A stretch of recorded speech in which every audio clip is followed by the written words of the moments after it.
Hello everyone. Welcome to The Art of War. We are here for another wonderful paint stream. I'm John Lennon. This is Richard Siegler. We're here to hang out, hobby, talk about flying flamingos. Talk about the only kind of flamingos. All flamingos fly. Everyone knows that. Mm-hmm. Anybody with a modicum ability to Google, common sense. I don't know what else. Ability to Google for sure. And definitely the ability to Google solves this problem right away. Everyone knows that flamingos can fly. But John also we got some cool merch from our very good friends at Hellstorm Wargaming. We do. After the Las Vegas Open, we got a shield wall. John Lennon came through with the shield wall. You gotta rep the shield wall. Before Drukhari were broken, he smited them down with the shield wall. That was the last time I beat Drukhari, now that you mention it. Yeah. But boy, shield wall did work. Shield wall did work. The single custodian who refused to die and then heroically intervened and finished Nick's hopes and dreams by himself. But you gotta heroically intervene. He was promoted to shield captain after that. 100%. We know for sure. Alrighty. Well, what are you working on today, Mr. Richard? I am working on some more Remora drones. I honestly think they are an outstanding addition to any tile list. Mm-hmm. The more I play with my latest tile list, where I started with 2 of them, enjoyed the 2, was like, what if I go to 4? Really loved the 4, and they actually won me the game against Nick's Drukhari Harlequins mix in the War Room. And then I was like, all right, I should really just think about 6. Frankly. 6? I love it. Is 6 the most you can take? I think I could take 9 max. Take 9? Yeah. Absolute mad lad. Still, I love seeing that. I have been on the Remora wagon the whole time. I was hyping up Remoras. I was like, you got to take these things. They're just great value. And just a single commander following them around with a drone controller. Mm-hmm. +1 to hit. That means they hit on 3s, rerolling 1s if they're within 12 inches, rerolling 1s to wound if they're within 6 inches. Yep, which you're not as worried about because you fly. Exactly, because I fly. Like we've talked about many times, there's so much just in the game right now that these MSU melee units that don't have fly. Mm-hmm. And they don't like Remora standing in their way. Absolutely. I think they're a great addition. I'm really excited to see them on the table more. But the mobility, it just forces you to screen because all of a sudden, if I send 6 Remoras and a cold star 40 inches behind you, you're about to get blown up. Yeah, that's going to hurt for sure. Yeah. So Nick is somebody who just leaves characters hanging around in the back. That's true. Well, screening is difficult. It's punishable by death. Put the chat down a bunch. I will fix the chat real quick. Hey guys, got your email for my $50 gift certificate. I already used it on a unit of Lumineth Realm Lord Sentinels. Thanks again. Excellent to hear that, Tom. Thank you so much for participating in our Gleam campaign. Everybody who did. Really support you guys. Just mentioning it to... Mentioning it to your friends. All your friends. Not a single pet won, however. I was a little disappointed by that. No pets won, but there was quite a diverse group of people winning. That's what I like to hear. So, haven't heard back from everybody yet, but if you participate in the campaign, do check your emails because we send out the winning emails yesterday. Yeah, so they've all been sent, right? Yep. And if people don't accept, then we will put them back up. Ooh. And, maybe you send some more things out. Could win something, yeah. Okay, there you go. But glad to hear that, Tom. Thank you so much again. Really appreciate you. And Absolutely. Lumineth Realm Lords, you cannot go wrong with some gorgeous-looking elf models. I mean, you could go wrong with elves. You could go wrong with elves. But the Sigmar elves, the I actually Sigmar don't elves. mind. I don't mind Sigmar elves. Yes. They have Altharion, the light of Altharion.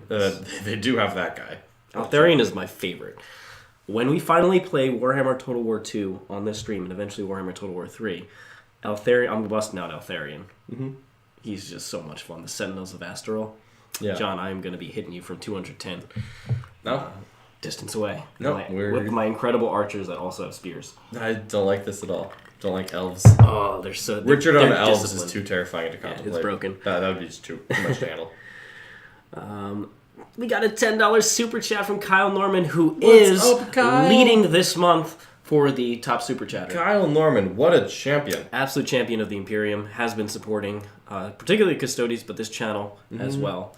Well, he's We also really big on the appreciate Dark Angels. And he says, where do Marines go from here with the new Codex and meta? Drukhari seems to be able to punch up on them and out-obsec them. Ad Mech looks to be super lethal at range. What units become good and bad? Ooh, tough question there on the Marines. That's actually a conversation Kyle and I are going to be having later tonight. But I'm leaning towards more ability to interact with them on turn 1. A lot of Marine shooting is kind of tied to that 24-inch range band, and I think I'm going to remove a lot of that from my lists. I think I'm going to go for the longer range stuff or the faster stuff. I think I'm going to experiment with some Dark Angel builds that have some serious speed in them, as well, of course, as like my Ultramarines, which can use redeployment to get within that range band. The problem is that you cannot wait for Dark Eldar to walk into that band on their own terms, because that's going to go poorly for you. Where Marines used to get away with that, that's just no longer an archetype that will work into the newest codexes. So that is kind of where I'm looking to make those changes. It's a tough world to be a Marine, but you know what? Marines are durable, they're adaptable, they will find a way. And you are playing this updated Ultramarines build with the suppressors. I am with the suppressors. On Thursday against... I am not even remotely sold on the suppressors, but gosh darn it, we're going to try. But that was the thing, though, when I had played the list. Now, it wasn't John playing it, but still.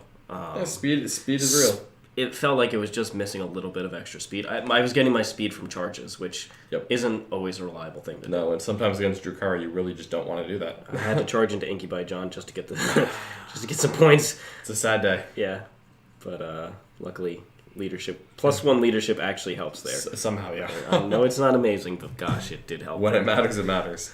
For Ad Mech into Marines, we're gonna have to see because that Codex is gonna be coming hopefully in a month or so. Yeah, I mean it's coming in April, but then there's no pre-orders for a couple weeks. But at least they should be previewing them over the next couple weeks, so we'll get more and more about Ad Mech.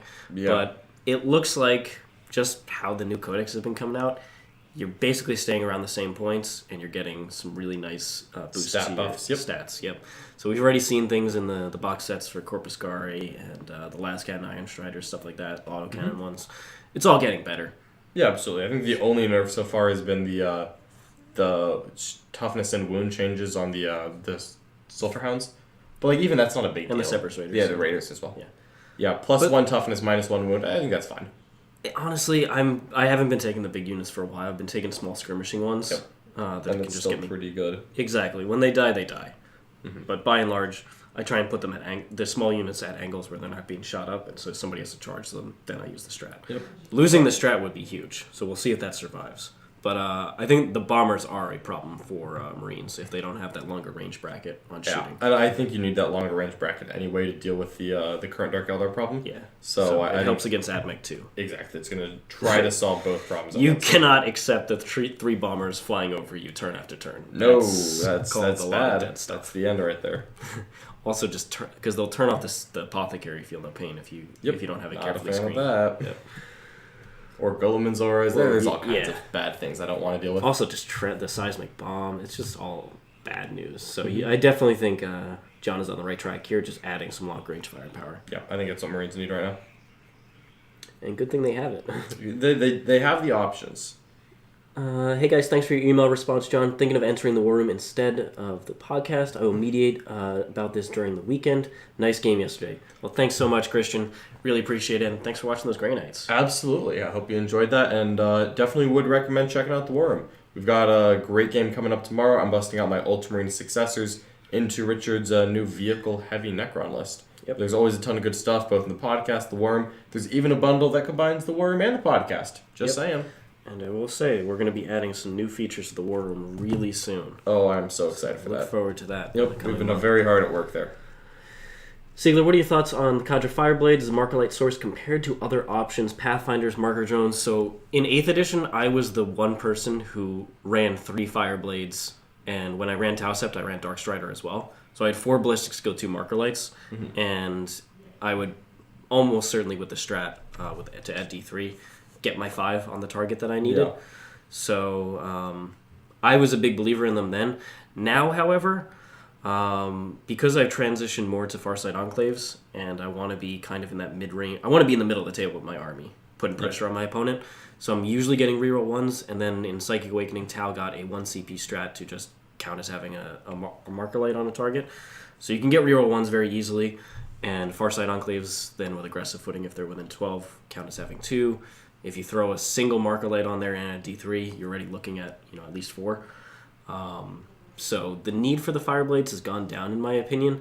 I also think the edition is even more MSU than 8th edition, and so there's less big targets where you want to put 5 marker lights and just shoot your whole army at it.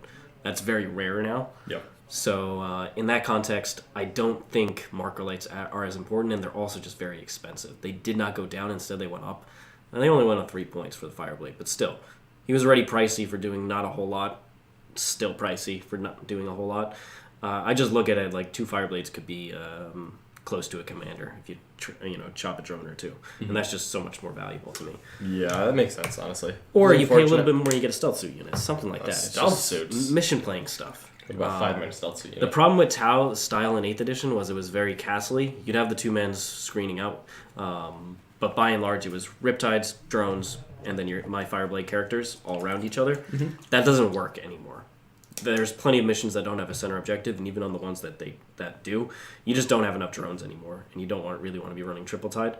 So that tower much more of an expansive army, and so there's less things protecting Fireblades. It's harder to get angles with the terrain density of 9th edition. Marker lights just need to be rewritten for this edition, so I am not a big believer in them. I've actually dropped the Pathfinders from the recent list to get more Remoras. No grav drones, more Remoras? Yeah, the Remoras are just better. I'm going to go with this. 80 points for the Pathfinder unit plus the 2 drones. They are pretty great value. No questions for me. Let's see here. Friends don't let friends play elves. You're not wrong there, Punk Fox. You're not wrong. Nurgle Matt in the chat. Our old friend Nurgle Matt. Nurgle Matt, what's hero up? of Nurgle. Second only to Mark Perry. Of course. But glad you're joining us. It's been a while, Matt. Good to see you. How have you been? My 2 favorite 40k players. Thank you for doing what you do. Wow, the shade on Mr. Mark Perry. And on Nick. And although, I mean, we all know. We all know. It was between the 3 of us. Oh, obviously. Any thoughts on Space Wolves at the moment? Space Wolves actually are kind of better than some of the other Marine chapters at doing MSU stuff because they have things like Skyclaws, which are just, Skyclaws are like kind of garbage, but you know what? Bottom line, if you take them as pure Space Wolves, because you'll lose it if you go successors, they're 1 attack base, +1 for Shock Assault, +1 for Chainsword, +1 for being angry young Blood Claws. So they end up at it's just an Assault Marine with 4 attacks on the charge. And if you're just trying to do an MSU approach, Space Wolves are actually pretty decent at it. It's like 5 witches being thrown at you. Yeah, it does hit a little bit. You know, I mean, but you can get Doctrines and strength 4 and you fly. Yeah. So there's some upsides there. There's some downsides like the cost. But I think Space Wolves could pull off an MSU approach that doesn't have anyone riding a wolf or a wolfen in it.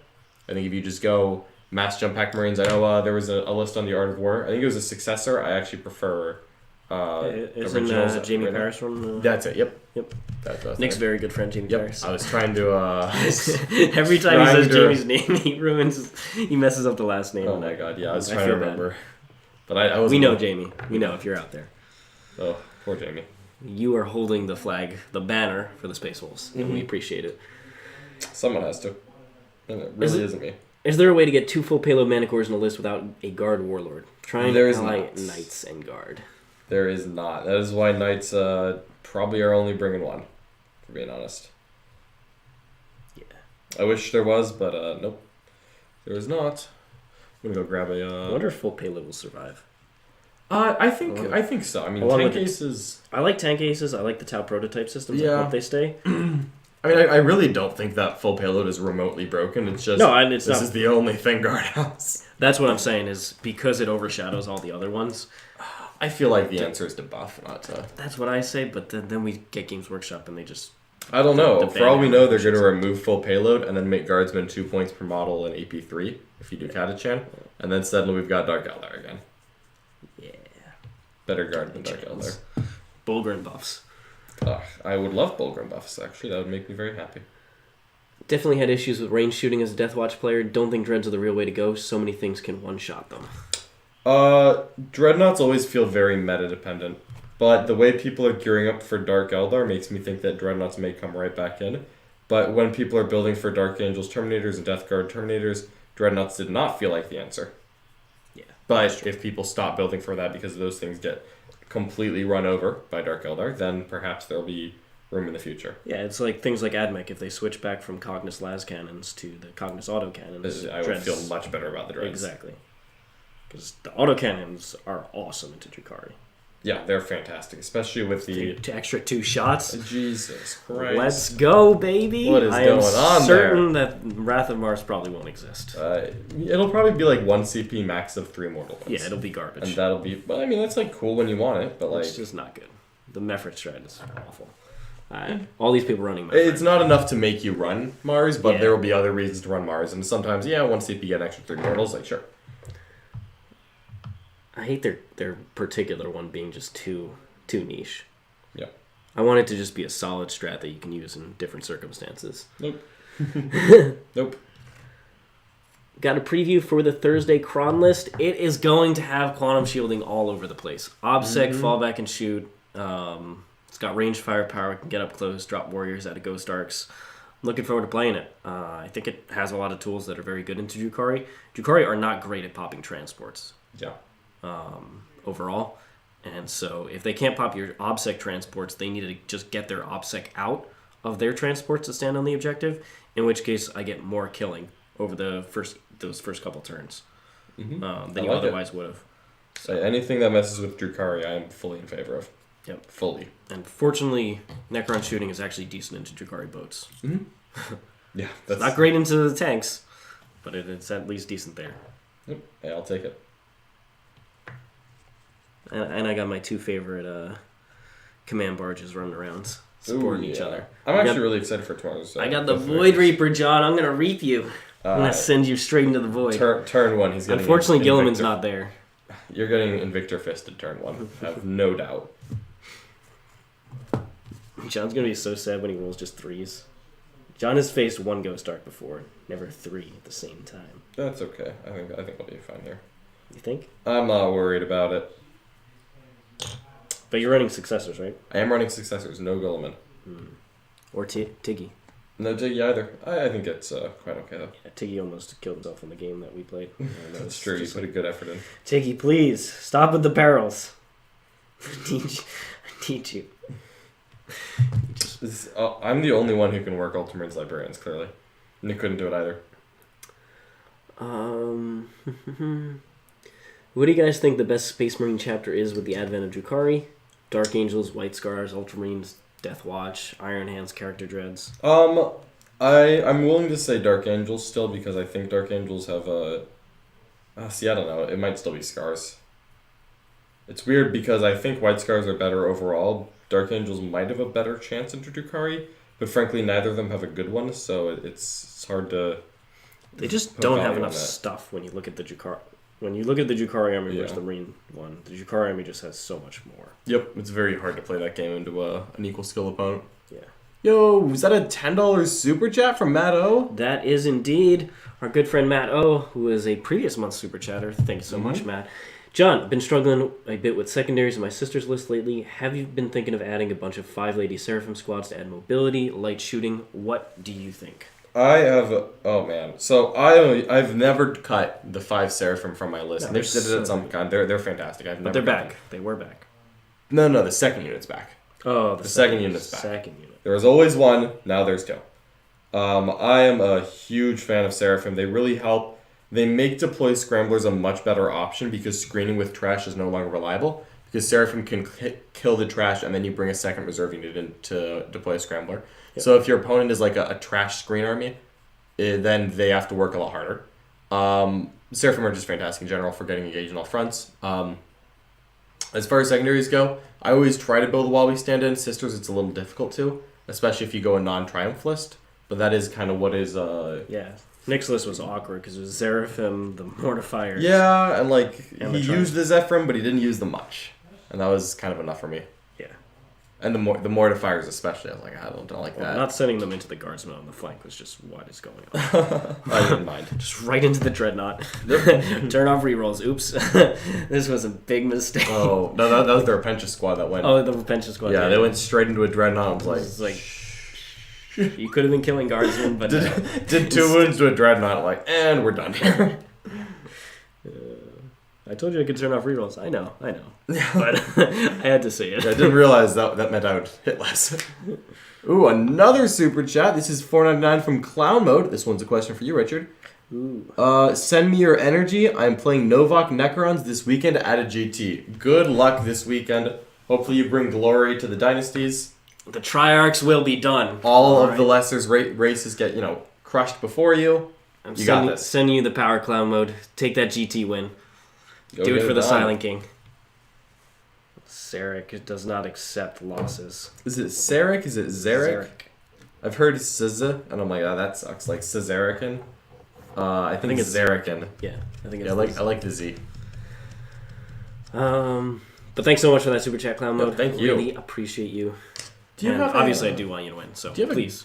The gray. I'm sorry, not gray. The silver, like the gunmetal, dark silver. That one. Yep. Leadbelcher? That's the one. Thank you. Don't know why I could not come up with that name. The silver one? That's what I want. The silver one. The dark silver one. Yeah, the dark silver one. Stormhost silver. No, we don't need Stormhost silver here. Thoughts on adding a Caladius tank in pure Custodes now? Let you pop raiders or something at range. Honestly, not actually that opposed to it. Like, its guns are really good. I think the problem comes in that the points cost between a Caladius and a Telemon is not... Like at that point, I just want to upgrade to a Telemon. What are they now? They're like 2... I thought they went back down. 10 or 230. They're still not cheap. I thought they went... I will. They had gone up and then went back down with the new... I think they went back down to like the 210 level, which is really not bad. No, I mean, it's a great tank. Yeah, it's and they still have like crazy amount of wounds, right? Like 14? There's still 14 wounds, yeah. Yeah. No, we're finding out the answer to this. Come on, Duckus Custodes. Are they still -2 to charge? No, they lost that. They lost that? I guess they didn't like -2 to charge. Yeah, a Caladius is 225. So that's unfortunate. Like for me, it's a Telemon has the almost identical shooting, but a better invul, a better armor, and a -1 damage for and about 35, and a feel no pain for about 35 points more. And fly is not a small difference, and the mobility difference. Telemons aren't slow, but they're not as fast at getting an angle.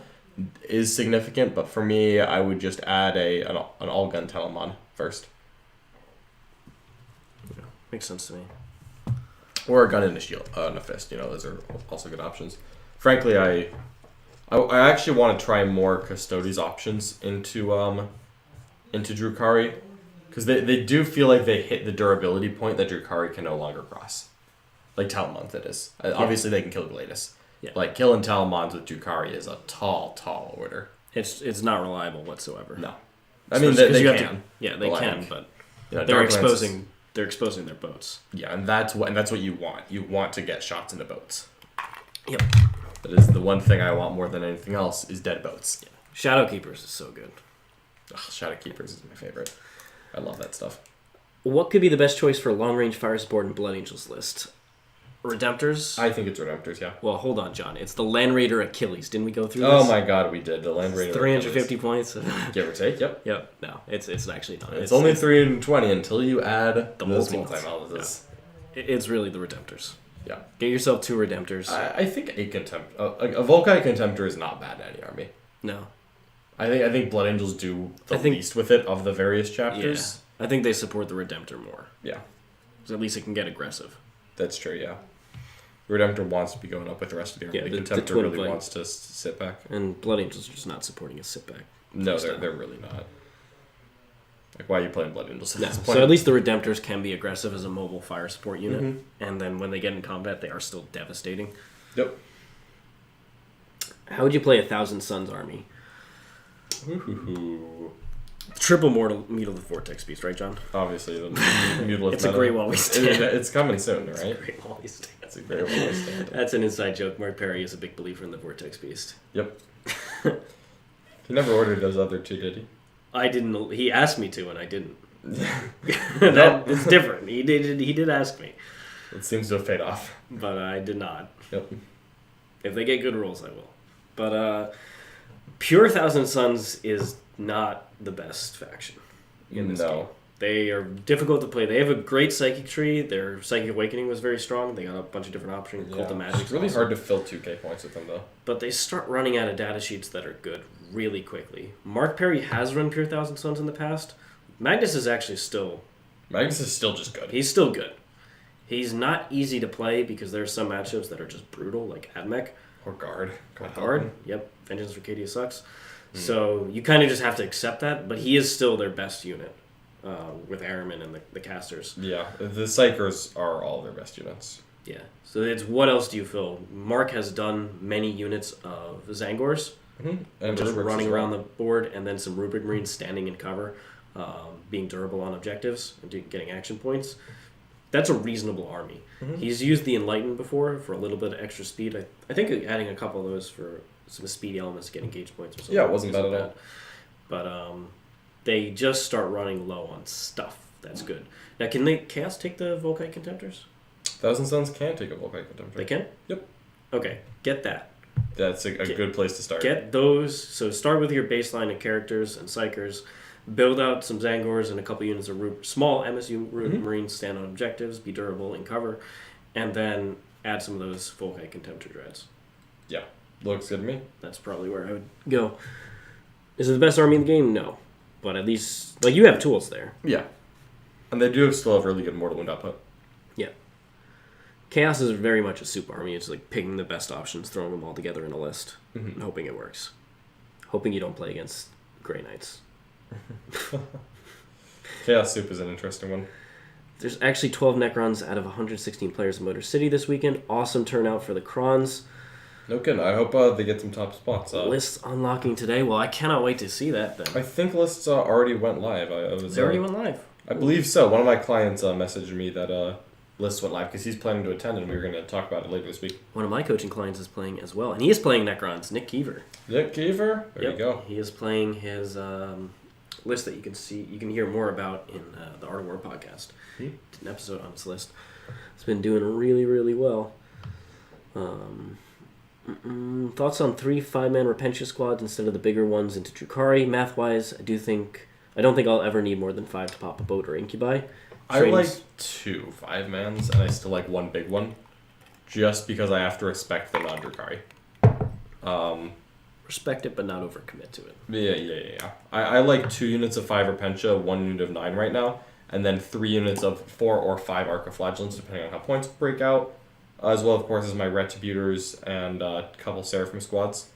And from there, I actually cut the Triumph for a Palatine. And then That's of a big course, cut. there are no Yeah. mortifiers, of course. This is a very different list from what Nick's running. Yeah, I mean, there's always common elements. Yep. But you can actually get more rhinos this way, as well as But more... cut in the Triumph. Cut in the Triumph is not small. And the mortifiers. Well, the It's a thing lot is, of focus. I think that as good as the Triumph is, and she is good, she gives you 2 extra Miracle Ice a turn, and the manipulation's great, but you can get the reroll instead, because Nick doesn't take the extra Miracle Ice Warlord trait or reroll, and I find that combination to be almost as good as the Triumph. And if you go MSU and also lean harder into the priestly units, you don't need as many Miracle Ice. Like when you take Archiflagellants, they just don't use Miracle Ice, period. You don't really have a choice in the matter there. So you need less when you start relying on those units. That has been my perception through testing. Do you think Sisters have the best matchup into Drukhari overall? They have one of the better ones. It's just awkward because a lot of Sisters players right now are not trying super new things with the army because you've got the promise of a new Codex so close. Again, we are assuming new Codex. GW is maddeningly refusing to actually tell us whether or not there's a new Codex, but like that many kits, you got to assume. But maybe they'll throw us for a loop. It's a good. You just get rules. You get. Yeah, if nothing else, you're getting a lot of new data Get sheets, rules. and so I'm very hyped for Sisters. And I do think that they have one of the better matchups into Drukhari right now. So if I were not switching to Drukhari, I would definitely be playing Sisters at upcoming events. What from Drukhari can one-shot a 5+ warrior blob? One-shot it? Does the Razor Blow Succubus kill? She actually doesn't on average. She gets very close. A 10-girl witch squad can. They'll just average to it. Do they need the +1 attack buff? No. No? Just without any buffs? You need strats. Okay. So reroll. The reroll wounds is the big Is that one. counting a fight twice?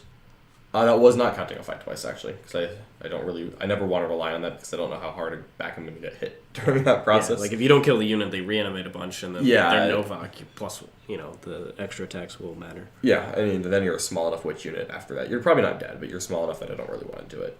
No, I mean, the basic math is that you've got 41 attacks that hit on 2s from a witch unit. And if you can kill one warrior, at least one warrior before you go in, you do a 1 CP reroll your hits, and then a 2 CP reroll your wounds. And that is enough that you should kill about almost all the squad.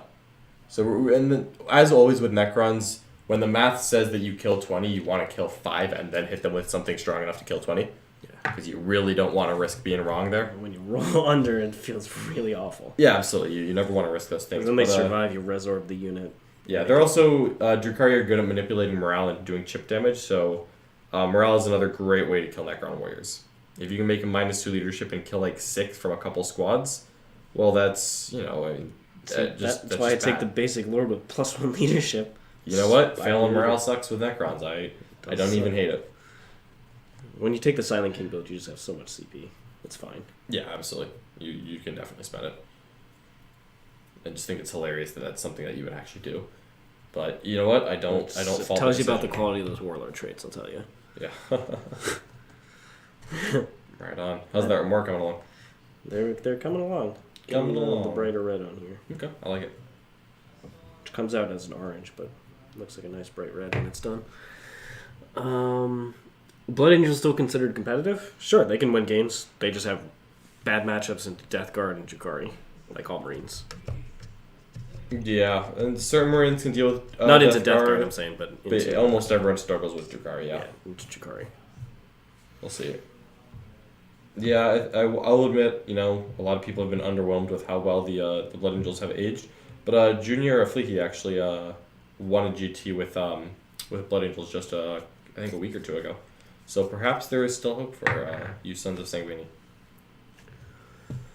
What do you think the better allies for 2 Majera, 2 more X-Knight, Ad Mech with bombers, or Guard with the full payload Manticores? Ad Mech with bombers and ponies would be my answer there. As good as the full payload Manticore is, one of them is not reliable, and you need your Warlord to be Imperial Knight. So I would actually rather have the Ad Mech allies in this situation.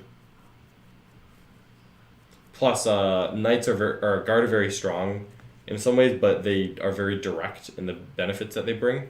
And Knights don't need all of that. They need the cheap units, which Guard or Ad Mech can both bring. But indirect fire that's damage 3 just kind of fits into what Megaras are already doing. Although they're not indirect, they're very good at forcing angles because they're fast and don't care about getting shot at because they're going to get shot no matter what. So I think that Ad Mech just provides more different things. Being able to turn off auras and seismic bomb stuff means threats come at you a lot slower. Yep, that's also very real. And also just dropping mortals on people. I would love to have a couple Ad Mech bombers in my Megara list. That stuff's fun. Bombers are great.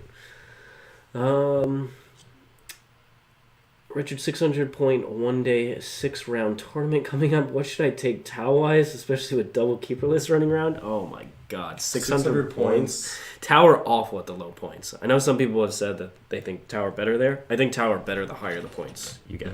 The more points on the board, the Tau have so many different things that are... All their abilities are spread out all over the place. The more points you have, the more things you can shove into a list that synergize with each other. So I actually think Tau get increasingly more powerful the more points on the board. Most factions just start adding more of the same stuff. They just have redundancy. Yeah. Tau get all the tools when they have more points available. Yeah.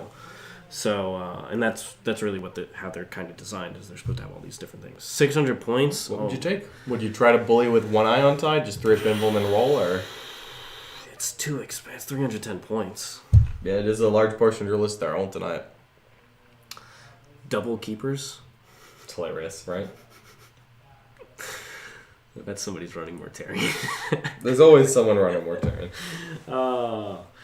Honestly, so you're playing on the small boards too, right? Ooh, oh no. I honestly would just go with the MSU stuff and just try and play the mission. Tower in 9th edition just play the mission super well. You just rack up points for no reason. So I probably would just do the Devilfish side of things. Devilfish, Breachers, MSU Breachers inside. Get the stealth suits. Just get as many units as you can. Yeah. And then OBSEC units in the Devilfish. And just try and win the mission. Don't even go for killing as much as possible. Okay. That's probably what I would do. I don't think the killing is reliable enough at that points value. Yeah, it's very hard to... You have no Marker Light support, and you might not even have a commander to help you fall back and shoot if they allow that. So that would make me hesitant to run the Riptide. Hey, Clown Mode, $10 super chat. Thank you so much, Clown Mode. I'm running the Novak build with the King, 50 Warriors, Scarabs, Lich Guard, Ghost Arc. How do I play into Dark Angel Terminator spam? How do I play into Morty and Plague Bursts? So, very familiar list. Into Dark Angel Terminator spam, what you have to do there is you need to always threaten with the Veil. You need to keep the Veil active for as long as possible. Dark Angels have very few units. And by and large, they want to be... The Town Masters want to be protected by the command squads. So wherever those are deployed, you'll kind of know which angles the Town Masters can take on you. Mm-hmm. They also... the Town Masters don't ignore cover, right? Only one of them? One will ignore if cover. It has a relic. Well, this is if you're playing against John Lennon. But we're just going to assume they have a good list. Yeah. So if they have the one that ignores cover, the other ones, if they're running 2 or 3 of them, aren't. Cover is hugely important. You want to string your squads back, touch the objective, OBSEC it away, and then string models back into cover. That's for 2 reasons. First, so you can take cover saves on them. Second, so if you take, you roll poorly, you can pull the close models away and come back the next turn, so that your unit's now behind line of sight, because Dark Angels don't have indirect fire, by and large. Nobody's really taking the whirlwinds. They don't do a lot of damage. So that's you really need to do a lot of stringing out plays and punish them for shooting at the warriors when they're not going to kill them, as most Dark Angel builds are about the combat Terminators. And so they're shooting as Talon Masters, multi-melt attack bikes, and... Occasionally a Dreadnought, but that's not that. But not... Yeah, they might have the Volkite Dread, but once again, cover is going to be huge there. Absolutely. So that's what you need to be thinking about. The volume of fire, you actually need to use cover to your advantage. So string models all over the place, touching terrain. Ruins, obviously. Mm-hmm. Yep. Sounds like a good advice. And then just have the Veil being threatened. Kill the easy stuff to kill. I wouldn't prioritize killing the big Terminator unit. I would try and do what I did against John's Custodes list, where I didn't even try and kill the Telemon really until the late game. I just played wherever it went. I then went to the other side of the board and contested those objectives and just used the warriors to my potential reanimation plays to contest the objective. Yeah. So you need to do stuff like that. And then for Morty and Plague Burst Crawlers, I don't think Morty is that great against Necrons. Yeah, he does a decent amount of damage, but it's not enough to get through 20 warriors. And if you have the big scarab units, even if you have smaller ones, if you throw the invuln on there, there's no guarantee he actually gets through all of them. So if you just tar pit Mortarion for a turn or two, he's not doing enough. And you just go kill the other stuff. You can whittle him down with the stuff that's in front, but overall I would just try and kill the other things. Yeah, I think that's good advice right there. Get rid of the poxwalkers. Oh, as fast as possible, and do it one unit at a time, same as Necron warriors. Exactly. Think of them like a warrior blob. So they're just as annoying. It's about carefully taking care of their easy resources and then tar pitting their stuff that can't get through, like 20. Tar pitting or avoiding it. Or avoiding it, yeah. You're going to need to use the Ghost Arc, the reanimations, and your Orb, which I assume you have, to take objectives away in the command phase. That's going to be huge. Absolutely.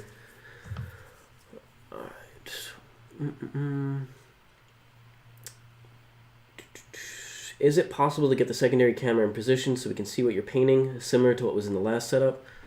Oop. John's doing it now. Is it... Make sure that it's... No, I see your arm moving. Okay. Yeah. It's just you typically paint like right up against I John. T-Rex while I paint. My arms just like kind of fold in. Hold everything close to the chest. It's like I'm playing cards. John's playing poker out here. Yep.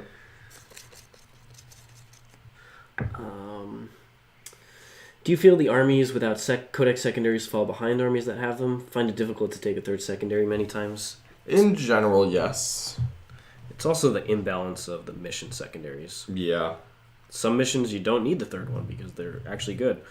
Other times it's awful because their mission secondary is terrible and your opponent doesn't really give up any kill ones.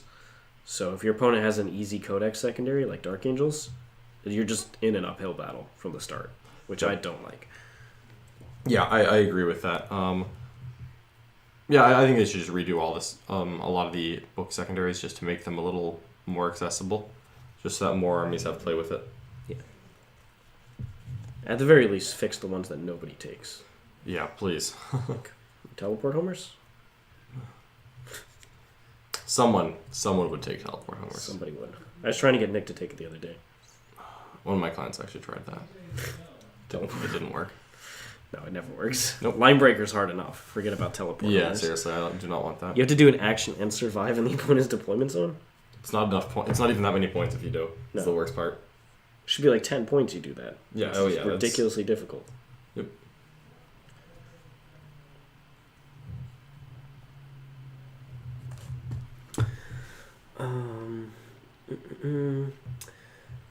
Does Nick have a bunk bed? Don't lie. He doesn't. It does not. He doesn't. But he should get one. Absolutely, you should. For April Fools, we wanted to bring the paint studio back into his room. Yeah, it would have been fun. It would have been fun. Old times. Given Sisters come after Ad Mech, what would be the next 4 codexes you want to see and why? So we're assuming Sisters are after.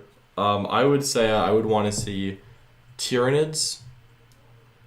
I will concede Tau to Richard. I'll concede that. Then Chaos Space Marines. And, so I think Chaos Space Marines need the most love out of the Chaos sub-factions. I just want the generic Chaos Space Marine Codex out. Yeah. Get Death of the False Emperor out of here. After that, I think I would just go with, I want another Xenos, honestly. My heart says Genestealer Cult, but actually I would say that they need to space out Tyranids and Genestealer Cult. Yeah. So Tyranids or Genestealer Cult, Tau, Chaos Space Marines. So that would be Orcs. Orcs are probably in there anyway because they're getting their models. The other thing is I would say Imperial Guard, but because we're getting Ad Mech and Sisters, I figure they're going to wait on Imperium. Yeah. So I'd be willing to give it to Orcs over Guard. Grey Knights too. Like they're working with ancient stuff. They are. I think that's the oldest remaining book. Is that an Ad Mech? I think Chaos Space Marines and Chaos Space Marines, but they got 2.0. Yeah, technically, they did technically get a very small update that really didn't help much. Yeah, nerf cultists. They did nerf cultists. Thank God for that. Well, they're veterans of the Long War, John. Oh God, I hated that. That was the worst. Yeah, that'd be Tau. Yeah, I would like to see Tau and Tyranids. Tau, Tyranids, or Genestealer Cult, one of the two, either one. Orcs. Yeah. Actually, you know what? I would love a new Dark Elder Codex. Ideally, the same one. Ideally, it's titled Big FAQ. Big FAQ. Dark Eldar edition. Whoops. Like, come on, they're not going to make Dark Elder worse. Another, like, 2 paragraphs. Yeah, that's beautiful. Look at those flamingos. Another 2 paragraphs of, hey, we didn't realize exactly what was going on here. So Yeah, you know, we did not expect competitive players to use the rules that we printed in the way that we printed them, and we're very disappointed that everyone would do that. However, here's an FAQ. Usually what we get. Jenkun Dong just donated $5 in a super chat. Thank you so much. Hey guys, how's Tao's matchup against Poxwalker spam, Death Guard, Custodes, Dread spam? How should one play against those 2 types? Those are 2 extremes right there. Yep. So I think Tao have a favorable matchup into Death Guard if you run the Airburst unit. Yeah. The Airburst unit basically dictates that matchup.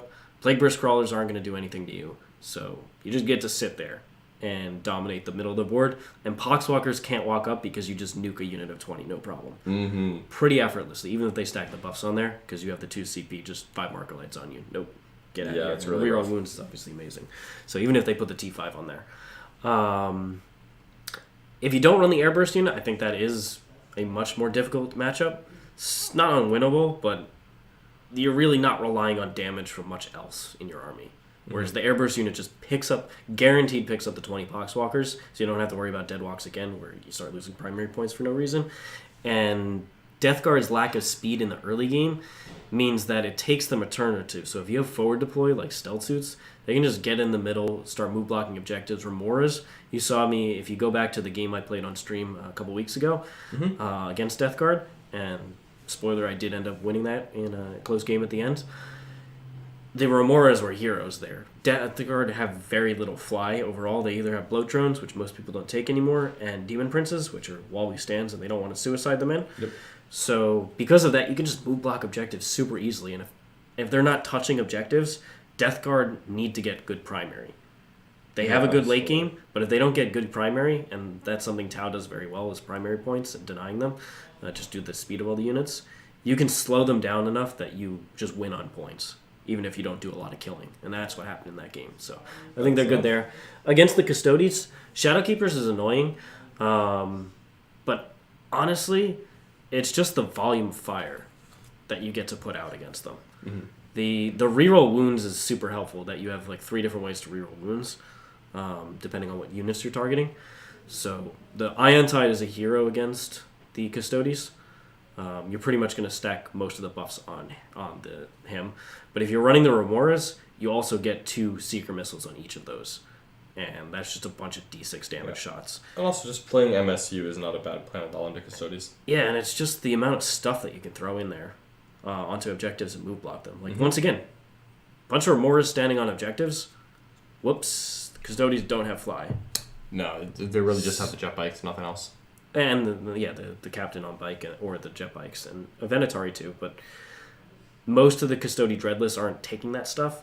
So if you're move blocking the objectives behind a ruin with Remoras, that's going to feel real bad. That's going to be deadly when they can't touch the objective. Because especially if think of John's list, which is probably one of the best variants you could possibly run there. The Mana Cores can't clear the Remoras either. Not easily. Well, they're -1 to hit and they count as in cover. Yeah, it takes 2 failed saves though, right? Yeah, 2 failed saves. Okay. But it's you're relying on hitting on 5s, and then I got this. Yeah, but like if you have to go for that really sucks. Yeah, absolutely. So overall, and then obviously that army doesn't have a lot of stuff overall, so the guardsmen need to be super careful as well, which is what you would target with the Airburst unit. I honestly think that's very playable for Tau. I would agree.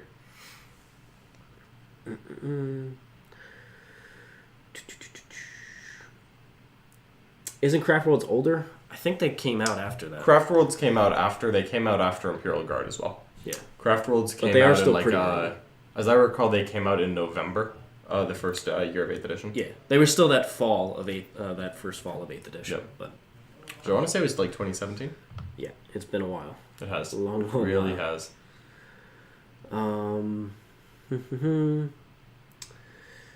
Would you still take a Cadmus with the Palatine getting proper points rules? Yeah, I would take a Canonist and a Palatine, personally. What about 72.5 Sister Dominion squads with 4 Stormbolters? And the option for Blessed Bolts.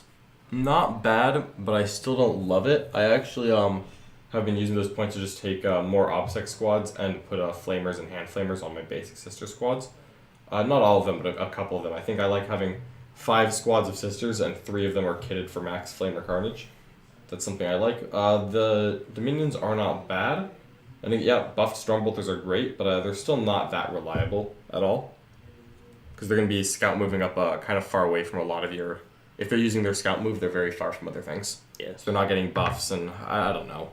Good Stormbolters are still a Stormbolter that wounds on 5 into Raiders. And no rerolls means I don't love it into Drukhari, even if it's not bad. But forward deploy is nice to have. Forward deploy is nice to have. I can fully agree on that. I like having one forward deploy unit. Any advice on OBSEC Silent King list like that? The problem is when you start going the OBSEC, you tend to want to be more MSU, and that's where you don't get a lot of value out of the Silent King, because he wants to buff the big units and give them all the different rerolls. Yep. So there's a real tension in that list. I'm gonna go get a water. So I think not running the Silent King is the way to go right now, just because you don't actually need all of his buffs. You're not trying to run the large units. You just want to have more stuff over the board. The big weakness of Drukhari is that their OBSEC that they want to control objectives with wants to be in boats. So it's not touching the objective, which means you can just go in, make a charge move with, an OBSEC Ghost Arc, tag their Raider, and then you control the objective, and you give them a 5 on primary or 10 on primary, whatever. That's the thing. If they have the OBSEC out on the objectives, you get to shoot it away with the Ghost Arc, or whatever shooting you have. The 10 warriors pop out, blow them away, make the charge to the Raiders. Same exact thing. So I think that style is the way to go into the Drukhari meta. The Silent King doesn't, and the big warrior breaks don't really help there as much, because they can't get to their objectives as fast. Even though a lot of the Drukhari lists that we're seeing don't actually kill 20 warriors that easily. A lot of people, like especially Nick, 5 Incubi, 5 Witches, 5 Liquefier Racks. That's not just killing 20 warriors, and their shooting is largely liquefiers, which have to get up close to shoot, which means they're in the threat range of the rest of your army, which would be a brutal return volley from you, or they're just shooting dark lances, and that's not what they want to be doing, shooting at warriors. So I actually think there's some play there in the list that we're seeing, but that could always switch back. It's just very meta dependent on what people decide to do.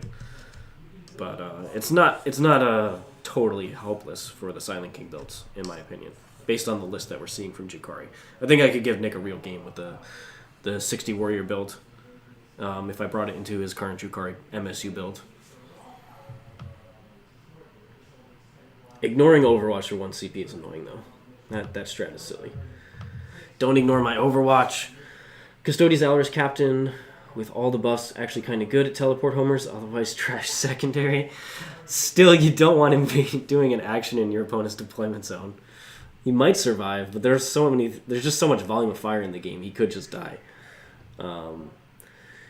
Hey guys, been really liking the RTT format and the surprise game, of course. They're really exciting to watch. Been wondering what program you use to change the score in game. Can you do that with OBS? So the scoreboard is a separate application that we have thanks to Dom from Fabricator Forge. He designed the scoreboard and has let us use it for a while. So it's a particular scoreboard app that he helped design for us.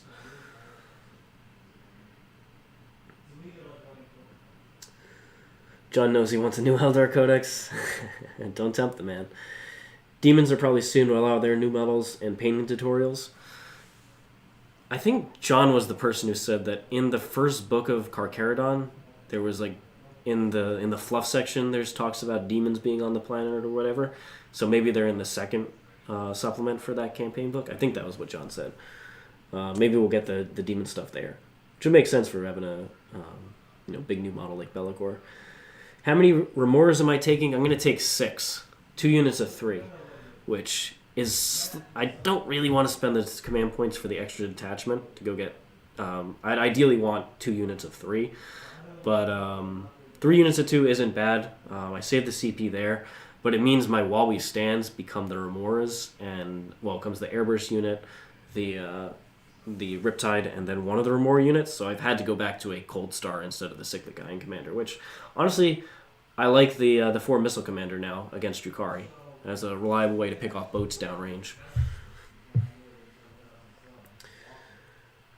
Richard talking about losing objectives for no reason, hilarious, concerning he played Necrons, which can do the same thing.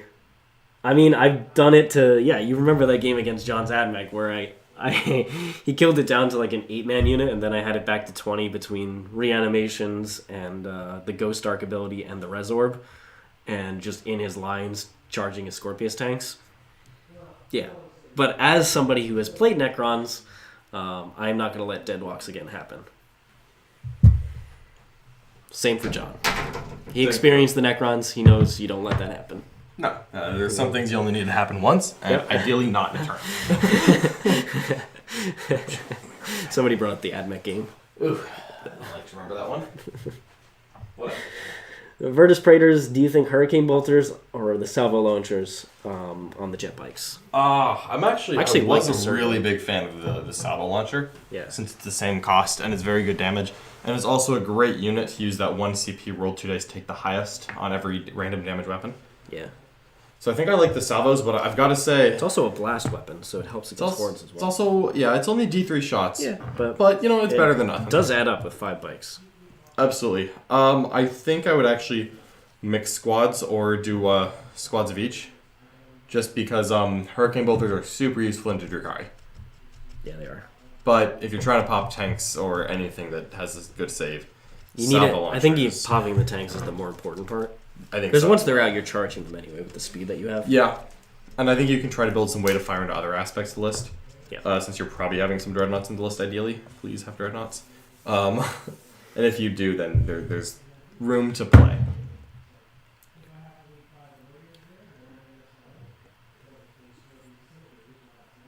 I think both those strats got added. Mm-hmm. Both the what's got added? Auto wound on 6 is strat for Hurricanes, and pick the 2d6, pick the highest for salvos.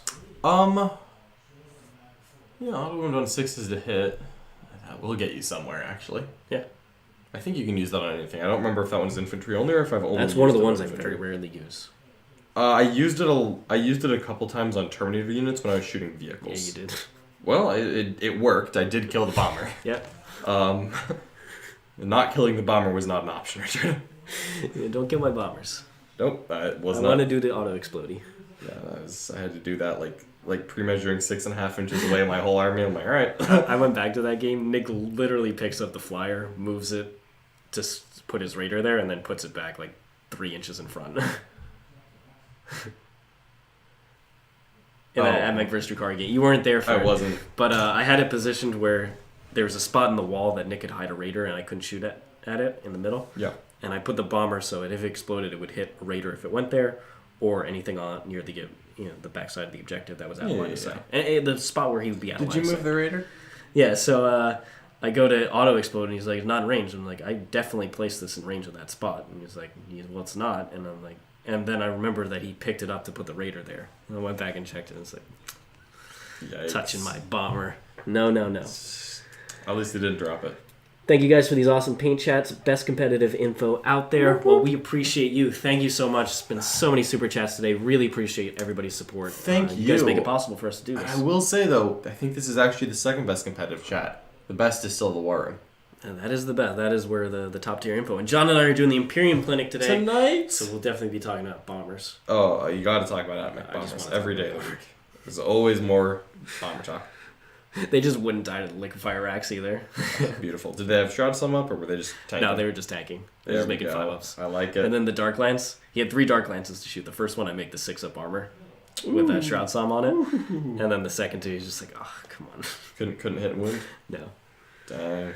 It's tough. Tom with £5 super chat. No dreadnoughts yet. Cheers, lads. Oh, please do get some of those dreads, because not only are they awesome in game, they have amazing rolls, but they're some of the best models in the entire game. Oh my god. They're the best dreadnoughts for sure. Yeah. Some of the Horus Heresy dreadnoughts look very good as well. Close, but these Custodes the Gallus dread. I mean, look at that god, I love it so much. Like, that would be the dreadnought I would want to be if I'm gonna get put in a dreadnought. Absolutely. It's the Custodes. 100%. Put me in a Talamon. I don't want a Leviathan. Put me in a Talamon. I wanted them Galadus, but just the shield is so cool. You know what? I can't argue with the shield wall. The shield. Shield wall. Is there ever a real argument to bring the rails on broadsides versus the missile spam? I understand they do more damage per shot, but the high yield missile pod seems preferable due to volume of fire because of 4+ ballistic skill. The volume of fire is helpful. Also, you take the custom sept for extra AP on missiles. And so that's kind of the theme of the missile. So you get extra volume and the extra AP, which is generally quite important on it. Yeah. AP1 is not a great place to be. No, the railguns are cheaper, right? Yeah, the railgun version is cheaper, and you can take the relic, the prototype system. I think that's just kind of assumed. Those ones are genuinely strong, but they're only 2 shots each, so you get 6 shots total. Yep. My problem with broadsides is less about their damage and more about how slow they are overall, how easy they are to tag and wrap. How bad at falling back they are. They're awful at falling back, so if you get wrapped, that's not a unit you want a desperate breakout. Oh god. No, it is not. Every loss is felt, but you're gonna have to do it because your good opponent is gonna get on top of you quick. Yep. So, I just prefer the iron side. I think it's. I mean, you see it, and I've played it, like 4 games over the last, month and a half. It's a hero in every single game. Yeah, the Iron Tide is just annoying to look at. It's that fire and fade ability too, so you don't even have to put the 3-up invuln on it. Mm-hmm. And that means you save drones. You don't actually need drones anymore hanging around the Riptide. That's a big deal. Important. I'm just not a big believer in the broadsides. I tried them. Don't worry, I tried them. Yeah, but they just don't fit this. The playstyle. Yeah. Yep. If you played on absolute planet bowling balls, like there, you would have a reason to do it. But even then, you need enough drones to keep them alive because their defense isn't amazing. Yeah, I would love that meta. It's just Ad Mech and Broadsides. Fantastic. Yeah. It's like, this is great. Good. Triple Knight Majera. You know what? That might stop the Dark Elder problem, though. That probably would. If you can't hide your raiders in the middle of the table without getting shot. That board was brutal, John. I'm telling you. The Ad Mech one? Yeah, I felt that in the finals, too. I could not shoot in the middle. When the Raiders like, moved directly forward without me shooting at them. There was this amount of space in the middle where I couldn't shoot, and all the Raiders just fit right there. It's like, this is awesome. Fantastic. There's no angle that I get unless I'm in over his half of the board. I have to be like 20 inches. That's hard to do turn 1. Zone. Yeah. Turns out, it's hard to do. It was brutal. Killing them wasn't a problem. It was just... I just killed over time. It's just killing quick enough. Competitive Pure World Eaters list. Is it possible? Mark Perry believes so, and he has tried. Pure is very hard. You've got to give up the warp time, and that is... And the prescience, and I got to tell you what, World Eaters really like those things. I wouldn't say impossible, but it's definitely hard to do. It's definitely difficult, but Mark Perry has actually tried. Yeah, Mark Perry is done decent. He actually, one of his stated goals for this season was best World Eaters. We'll see if he can pull that one off. I'm hoping so. I'm rooting for it. Do you see any play for Immortals in the OBSEC lists, 5 or 10s? Not really. They're a little too slow, and in that case, you're not going for the damage that they can bring. And honestly, I would just rather have the other cheap stuff back there for less points. Just Crypto Thralls, 3 Scarabs, stuff like that. I think the vehicles is where it's at right now. I'm really excited to see those vehicles in action. Drukhari will trade into 5 Immortals, no problem, and not care. Not even. They don't want to trade into 2 Crypto Thralls for 40 points. That's where it gets a little sketchy on trading an Incubate unit for that. You just need efficiency. So either you go for the durability efficiency, which is the quantum shielding stuff, or you go for just having as much cheap nonsense, which is 3-man Scarabs. You've got like Nick tried. He tried 3 Tomb Blades just running around. Yep. Now, playing against Grey Knights with that stuff is difficult, for sure. That is very true. That's difficult. But it helps against armies like Drukhari, where they don't want to trade their combat units into just little nonsense. Was there a brown contrast paint floating around? I didn't see it. Sigor brown. I have not seen one over here. Golden Flesh. Oh, here, I think this is it. Got it. Sigors. Beastmen. The beasts. Just gonna try to paint. What do you think about Beastmen, John? Beastmen, you know what? One of my favorite chaos things. I think Beastmen are super cool. What about, that is. What about Chaos Dwarves? I mean, what about Chaos Orcs? Ever think about that? Is 3 Contemptors with Volgites too much? Are there matchups where they'll be useless? They're never useless because they can do mortal wounds. So even into targets that don't care about the AP dash, they can do something. But there are definitely matchups where they will be less useful. I think 3 is too much in most situations. 2 is very doable for some factions. Not everyone wants to, but some sub-factions. And again, there's also the question of, are you doing Chaos Space Marines or Loyal right here? They're definitely not useless. I think 2 is my... 1 or 2 is the most I would do with Loyalists. And most of my Loyalist lists want 1. I think my White Scars might actually be the only one that's doing 2. So you're going up to 2 with White Scars? I think so, yeah. So I'm cutting my Plasma Scepters entirely. No, not the Plasma Scepters. It's not what I wanted to do with my afternoon, but unfortunately, hard choices are being made here for White Scars. See, that's how you deal with Plasma Scepters. You just create a much better Codex. Yeah, no kidding. That's how you do it right there. Well, see, they did answer it, so it worked. What else we got going on here? They're kind of awful against other Dreadnoughts. They are pretty bad in other Dreadnoughts. Mortal Wounds are not terrible, but yeah, they're definitely like Custodes Dreadnoughts. Yeah. Or, God help baby. you, if you like both only brought Volkite Dreadnoughts as your only form of shooting, neither of you are doing anything. Just accept it. But yeah, that's about it. Knights too would be annoying. At least you get the damage too there. Yeah. Knights in every failed save is a big deal. So Knights, it's not the worst because you've got the long range to park behind an obscuring terrain piece and just kind of shoot every turn. Yeah. So I don't think they're the worst into Knights. Still, they're definitely not. They're not great into Ad Mech is brutal. They're not bad into the planes though. Well, Shroud Sum and Shroud Sum 5 up Feel No Pain is not what you want. It's true. Yeah, that's tough. Yeah, because they can wait to see how many mortals you do. And like, all right, I'll do 5 up. You roll well. Yeah. Yeah, it's reasonable.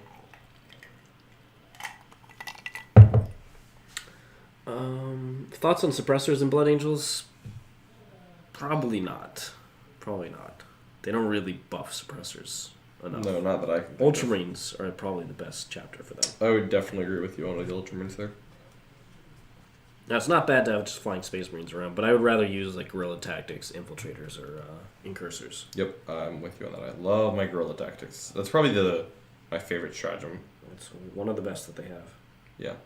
Well, I guess that and the combat healing, although I forget that that's a stratagem because Yeah, it's so... I don't spend command points on it. Would you Vec that? You can't. You can. It doesn't matter. It doesn't matter? Nope. Because it's a 1 CP stratagem, and you can make it cost 2 command points. But it's only 0 CP for the Chief of Apothecary. Yeah, and it's not like he just doesn't have to spend the cost. It's not he spends 0 CP. It's like you don't pay command points when he uses the combat revival stratagem. So whether or not it's a 1 or 2 CP cost stratagem does not matter. Yeah.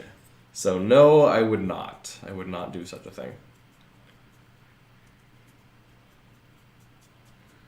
Guerrilla Tactics. That if they did it early, I probably would. Although Guerrilla Tactics is usually a once per game kind of instance. Yeah. If someone were to Guerrilla Tactics really early, I would think about it. Nick actually used Agents of Vect on my my Ravenwing fallback from combat stratagem. Yeah. And then I did it at 3 CP again later in the game anyway. You also did it on Tanglefoot, and then you made it free with Trajan.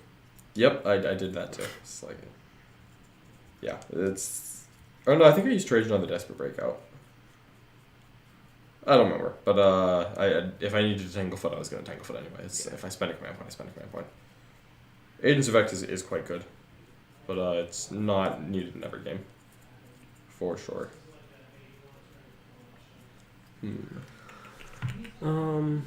What army with a low win rate do you guys think could go 5-0? Knights. 100% Knights. Knights just can win a game. It's like, oops, I went first. Oops, there wasn't enough terrain. Oops, the one turn you tried to hit me, I rolled well on 4-up influence. Like, no offense to Siegler or myself, Tau and Genestealer Cult are like some of those really bottom armies. Crossing that level is very hard. I think I could do it based on the practice games that I've played. I mean, you could, but like, I mean, then I probably could.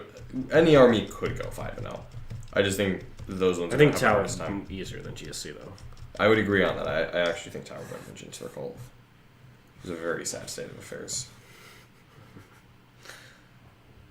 But yeah, I mean, at a 5-round event, it's matchups. Yeah. You just get to play against the Death Guard players, and they're like, "Oh, I'm playing against Tau. This is awful." And they have the Tau don't do anything. It's like, "Oh, you're getting wrecked."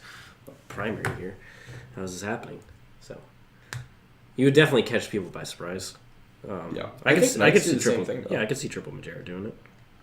Yeah, I mean, it's more terrain dependent though, whereas Tau is not quite as terrain dependent. I think that Knights are dice dependent because they have very high quality dice, but they don't have a large amount of dice and they don't have a lot of rerolls. Yeah. So like, I mean, I played an RTT this last weekend. One game I played against Orcs, there were 14 ruins on the battlefield, and I got 96 points. Like, I didn't care.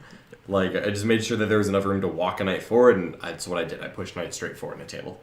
Then I played, round 3, I played Space Wolves with very light terrain, which obviously played to my benefit. Got a pure 100 there.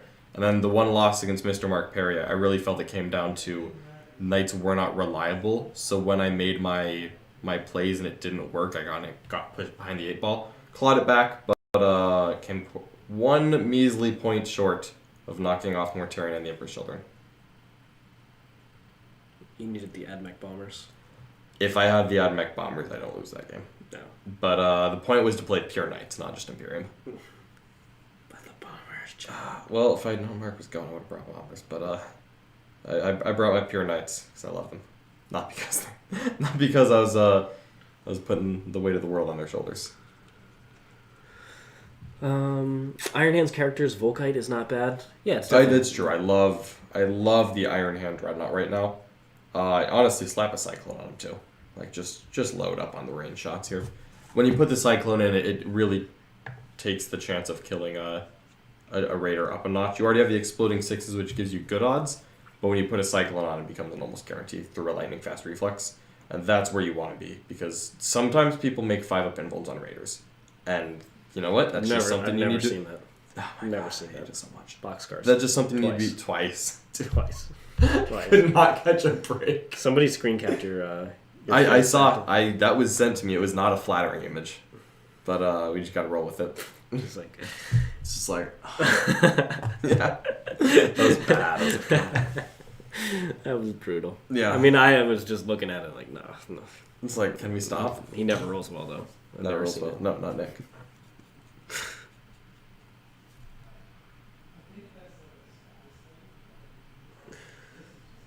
I really like this little Slith conversion. These Age of Sigmar elves are... no, I'm doing a rough paint job on them. I'm going pretty quick. But I really like the Age of Sigmar elf ladies. All the models from Age of Sigmar are they're so good, honestly. Wow. Tip of the cap to those. We need to get that Cursed City painted up. I actually I got my own as well.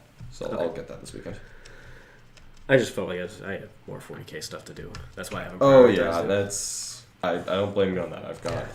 but otherwise, yes, I do want to... I've got an entire Death Watch chapter worth of backlog to work on, so... What do you think of 5-man Sternguard with Combi Plas? In Ultras could have 10 bolter shots plus 10 plasmas for 125, or 10 normal plasma? I don't think I would go for the Combi Plasma Sternguard. How many points was that? 125, apparently. How many Combi Plasmas? 2? 10 plasmas. That's not 125. I guess it's 10 plasma shots, so that'd be 5. Yeah, Combi Plasma? A Combi Plasma's 10 points, I thought. Yeah, Combi Plasma's 10 points. That math does not add up. So it's 5 guys. It's a 5-man Sternguard squad with 5 Combi Plas. Yeah, but 5 Sternguard is not 75 points. Well, Sternguard cannot be cheaper. Look it up, John. Squads. Look it up. That's not real. If they get 5-point plasmas, then suddenly that would be interesting, honestly. I really thought that it was more than that, but I would not hate it if it was cheaper. What about popping Immortals into strategic reserves, bringing them in on the flanks? Still don't like that. I would rather just have the Crypto Thralls come in and be the action monkeys if you're trying to get scrambler plays going, and a Hexmark Destroyer. Yeah, so 20 points for Stern Guard, 5 points for Combi Plasma. That's actually not terrible. 125 points, 10 plasma shots. I mean, in the context of Space Marines, not bad. I compare that, God help me, to Hellblasters. Because the Stern Guard Veteran's just a tactical Marine with an extra attack. And an extra leadership. So Hellblaster is the same things as Primaris, just one less leadership. But a Hellblaster is going to be 20... It's 3 points per model more, but you get the Hellblaster plasma shotguns, which are just so much better than a plasma gun. Like a plasma gun is one shot at 24 inch. How many is 5 Hellblasters? How many points? It's versus 125. I think it's 140. So it's 15 points more. Yeah. But you get at 24 inches, you get 15 plasma shots instead of 5. I think I would just do Hellblasters at that point. What's stopping you from running the Hellblasters, John? Honestly, I have actually been looking at it. The time is die. The time is dire when I'm considering Hellblasters, but I've actually been looking at a Snag box. Frankly, it's just that they would be very far down in the paint queue is the only reason I haven't ordered it yet. I'm really assuming that Hellblasters won't go out of stock soon. But honestly, they're really not terrible. Yeah, especially when you actually do the point comparison from Hellblasters to Inceptors, it's not nearly as bad as you think. Great work in the house tournament, lads. Keep it up. Thanks so much, Unda. Really appreciate your support. Thanks for the positivity. We appreciate it so much. Are there armies that are really good that you guys wouldn't play due to the playstyle? Death Guard. I don't like Death Guard at all. Remember when the Nurgle Demons plus Thousand Sun Smite spam? Yeah. No interest in that. Yeah, or Rich and I are 300 both cultists. Rich and I are both I actually don't mind hordes inherently. 300 cultists standing around Abaddon? A lot, yeah. It's like, I don't want to do this. I mean, my Custodes wouldn't even have a game with that. Black Legion. Black Legion. The Exploding Force strat? Oh. Surprise. Yeah, I think I think mostly it's the boring, especially the Nurgle playstyles that I really don't gravitate much towards. Some people love that. I don't mind hordes inherently. I've played horde mids a couple times. I really started out with very horde heavy Tyranid armies. Although back then horde heavy is not what today's horde heavy was. I would have like 100. I'd have like around 200 models in a Tyranid list, which was quite good. Yeah, like 300 boys. I'm just not interested in playing that. Yep, I don't blame you. We'll see. Hopefully, these beast snagas are something else. Yeah, I like the buggies. I like the Mad Max style. Mm-hmm. Oh yeah, that is what I want to be good.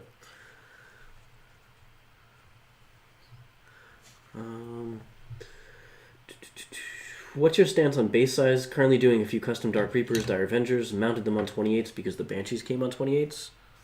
That's probably good future proofing. I think the difference between 25 and 28 is probably small enough to get away with in most situations. Rule of cool personally is good enough for me as long as you're willing to be flexible if a couple millimeters comes up. But in tournaments, they do like things to be on the right base size. Yeah. For what you could do it using base extenders. Just have them on there and then don't fully connect them to the base extender. Yeah, maybe. So that you can remove them, and then if they get an updated base size later in the edition, you can get them on there permanently. Yeah. Like, who knows how long it's going to take GW to update all the plastic aspect warriors. Oh, yeah. I mean, they have so much plastic to update. They really across the game. Yep. So, who knows where that is down the line. If you plan to go to tournaments, though, I'd probably just err on the safe side. Of the current base. Yeah. Put them on the current base, and but, don't glue them too well. You could potentially magnetize them. You could. That's a little trickier, but it's definitely doable. Yeah. Usually easier if you have like some kind of like base scenery. Yeah, if you have some base scenery on there. Mm-hmm. Something like that. You could blue tack them on there too. Blue tack definitely works as well. Although, Nick's blue tack Zephyrin. Well, we don't talk about that. That's still incredible.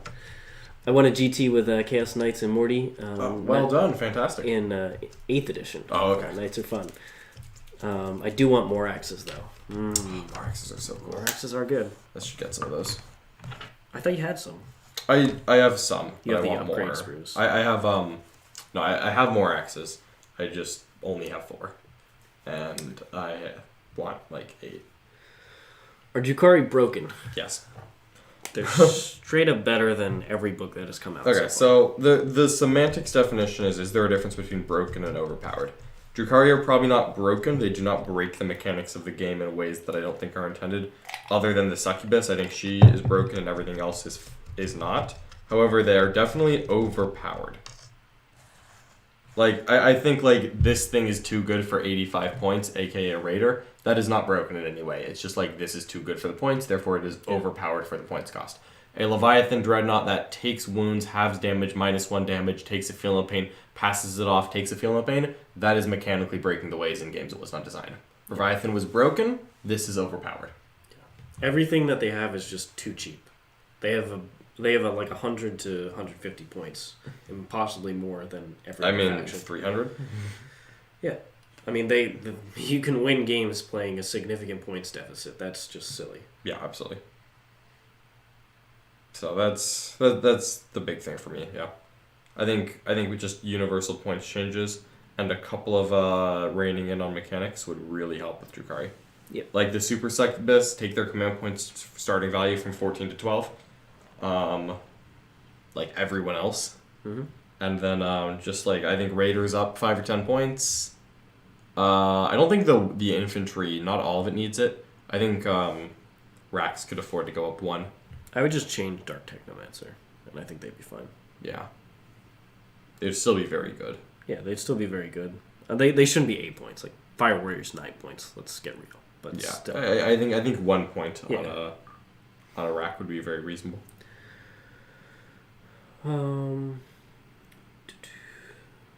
Hellblast 5 Hellblasters is 165 points.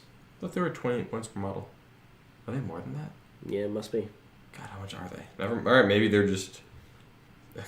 Oh, are they 33? Yeah, I think they're 33. That is too many. Alright, Hellblasters. They didn't last long. Yeah, well, that's why I didn't paint them up, folks. I did not think they were that much. Chat wants to see some close-ups of these sliths. The slith ladies? Oh boy, they are very paint in progress, but we're going to offer it up to you. Let's try to... Offer it up to the paint gods. Offer it up to the paint gods. There you go. The rack in the background is... There we go.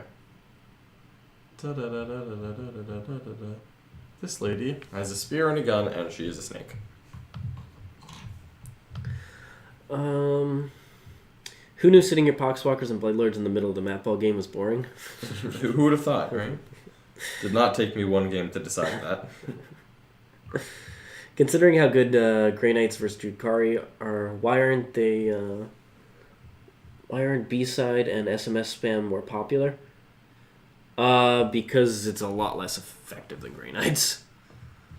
The Broadsides have the major downsides. Grey Knights they are much more of an MSU type of thing. You're only going to have 3 units of broadsides. Yeah. If you're running 9 broadsides, they're in one spot, they're near the commander, and they're near some amount of drones to keep them alive. Yeah. I would also say that with Grey Knights, they're not good against Dark Eldar just because of the firepower. They're like 4 things you need to be Dark Eldar. And frankly, Grey Knights don't even have all 4, but they've got 3 of them. That's good enough to try. Yeah. But it's not just the indirect fire to kill. Yeah. It's also that they have multiple ways to do that damage. Because they can shoot in the psychic phase and then open up shots, for the other units that you're then going to Gate of Infinity into position or use a future turn dynamic insertion down. Yep. Grey Knights also have reroll wounds against vehicles, which is super nice. 100%. And they can just do a ton of damage. So being trapped, for Tau, the main thing you're watching out for is Morvane's Agonizer and the Shardnet Impaler. Are Riptide's monsters keyword? Yeah, they're monster. Okay, just curious. Just thinking I just realized all the battlesuit stuff can't fall back from Morvane's Agonizer. I'm like, gosh darn. And it doesn't matter with Crisis Suits because they actually hit quite hard. They hit decently hard, yeah. Yeah. They still don't like a -1 to hit, but yeah. They're definitely not bad. Yeah, 5's full rerolls. Mm-hmm. It's not bad. It gets somewhere. Yeah, but whenever Witch has ever touched me, I'm using Repulsor Impact Field. That's right. More things that Nick didn't know existed. Repulsor Impact Field, and then boom. Yeah. I honestly still don't know what it does. I just know enough that I ask before every game that Yeah, you roll a die for every model that ends within 3 inches of the unit. Yep. And on a 6, they take Mortal. Yeah, not terrible. Is that the end of the charge phase? Yeah. Ooh, spicy. So, Big 10 Zephyr come in. You know I'm hitting them. Hey, do a couple mortals. Kyle Norman, the $5 super chat. Thank you so much, Kyle. Once again, if you could bring back one Primarch to make a model out of, who would it be? Oh my god, you know Kyle. You know it's Khan. It's Corsaro Khan, the best Primarch. Khan's never getting a model at this point. Khan will get a Horse model. Heresy's over, John. No, it's not. He's getting a model. It's over. He's done. I would bring back the Sanguinors as the Spirit of Sanguinius and give him a big Primarch model. I wouldn't bring back Sanguinius himself. Yeah, the sacrifice is too important. Yeah. But I would like him to be Mm-hmm. quite a bit more imposing. Why does everybody think Grey Knights are trash? I don't know. They're a really hard army to play, and if you mess up, yeah. you lose a lot of games pretty quick. Definitely hard to play. They don't have great... Like, they're... units that stand on objectives, they don't have a lot of stuff they want to stand on objectives. Mm-hmm. I also, yesterday, I forgot to play with my servitors. Oh. Didn't deploy them. Didn't Sorry. play the game with them. Still achieved victory over Nemesis Nick? Still did, but they could have screened my Terminators. Could have been screaming the Terminators. You got a screen. But anyway, don't forget your servitors. No. No, the Grey Knights, and I think some people still run these vehicle heavy lists. I don't think that's very good. No, not at all. They're just Red Knights. Yeah, they are cool, and they can do a bit of damage. But them not benefiting from the tide. Yep. Is just why. Come on. It's definitely a big deal. For the amount of points that you pay for them, they should benefit from the tides. Mm-hmm. Do you agree with Nick's opinion that an increment of points would fix the Codex besides the Succubus? Yeah. Yeah. I think that there are actually 4 rules changes I think that I want from Codex Drukhari. However, points changes would definitely be a good thing as well. And I actually don't think that my four proposed rule changes would actually take them away from being the best army in the game. I just want it to be closer. Yeah. I would really like Dark Technomancer to do ones do damage to yourself on wounds, not hits. Immediately, present a downside to shooting liquefiers. I would like you to start at 12 command points, not 14. Be the same as every other army in the game. Thank you. Super Succubus, just do something about that. And then stop the detachment soup. And then I think that's good right there. And then you let that lie for a couple weeks, and then after that you see if the win rate doesn't go down, then you look at making more changes. So I don't think that that's enough, but I think that early on we can't expect massive sweeping changes. And they haven't given them. They have not been given them, yeah. So I want those. I think all of those are reasonable asks, small changes, and then if that's not enough, which I'm not sure if it would be, then you can look at making more changes.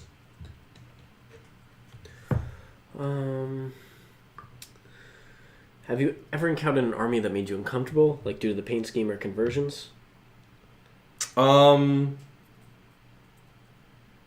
comes to mind. I haven't personally. I mean, I've seen some weird things where I'm like interesting modeling choices. I saw a Space Marine army once where every character had it didn't have a helmet. Every model didn't have a helmet. It had like a Simpson toy head on it. And I was like, interesting aesthetic choices, but I don't know. I don't really watch this show, so I probably don't appreciate it as much as some other people would. I know it's quite popular. But I definitely didn't feel uncomfortable about that. I'm just like, oh, this is something I don't really get. I've seen some really cool stuff, however. Oh, of course. Like at Nova, this guy's Grey Knight army was amazingly painted. I think his name was Jace. Mm-hmm. But he had a gorgeous Grey Knight army. I've seen... there's a Junker Tau army that looks really sweet. Yeah. I saw that at Warzone. That's what I like, is just seeing all The good conversions, yeah. the awesome converted armies.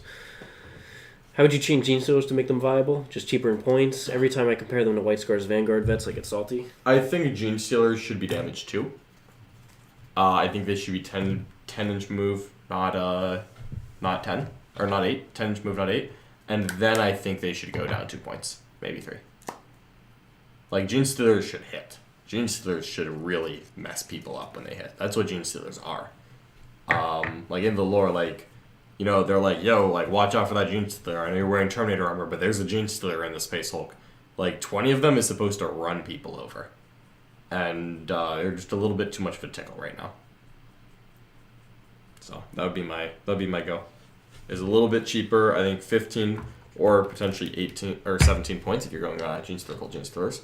15 or 17 points for a 1 wound T4 model with a 5-up save is atrocious, considering other factions' equivalents.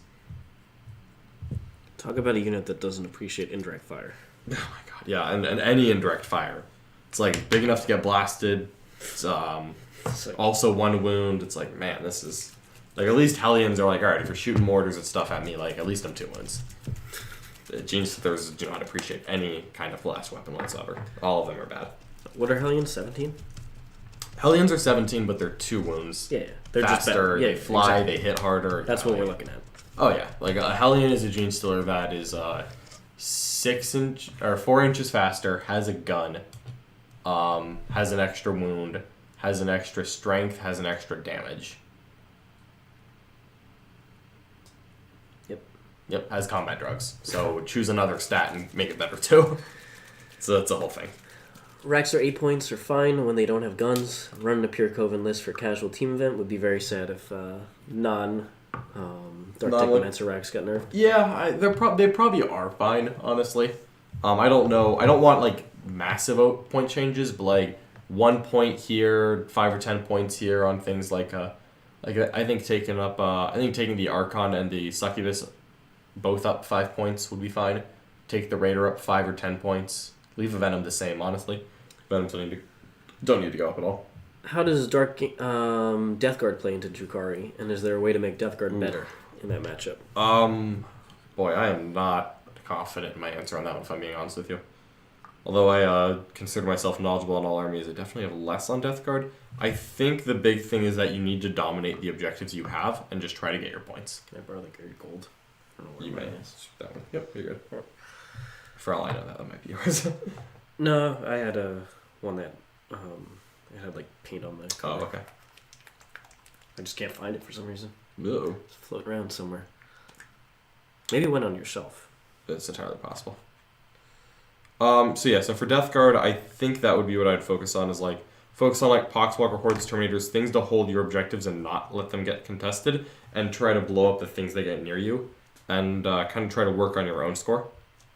And like don't try to beat them by like 20 points. Try to beat them in like a 95-90 kind of game. That would be how I think Death Guard have to try to beat Dark Eldar. It's hard to do. No, I will not try to tell you that beating Dark Eldar is easy. Yeah, the speed is just brutal. The speed and their ability to apply pressure is very difficult. Because they can just overwhelm you. Move advance in the middle, turn 1, turn 2, they're hitting you from every angle. They sure are.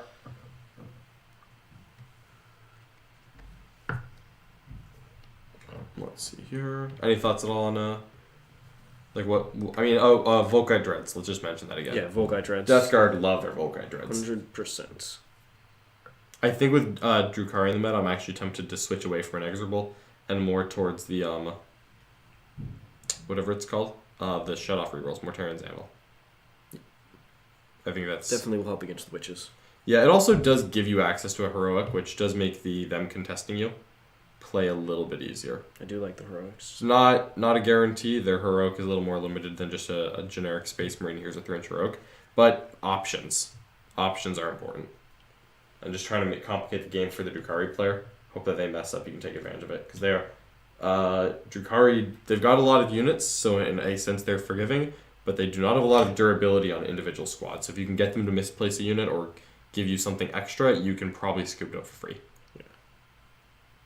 And then missing turns of contesting your objectives is a big deal. Yep. The longer you can keep your primary score respectable or even better. Just the better shape you're going to be in. Do you guys play Age of Sigmar? I have not played the current edition of Age of Sigmar. I played the first edition. I enjoyed it, but then 8th edition of 40k came out, and I have not gone back to Sigmar since. But I do like the fantasy aesthetic a lot. Yeah.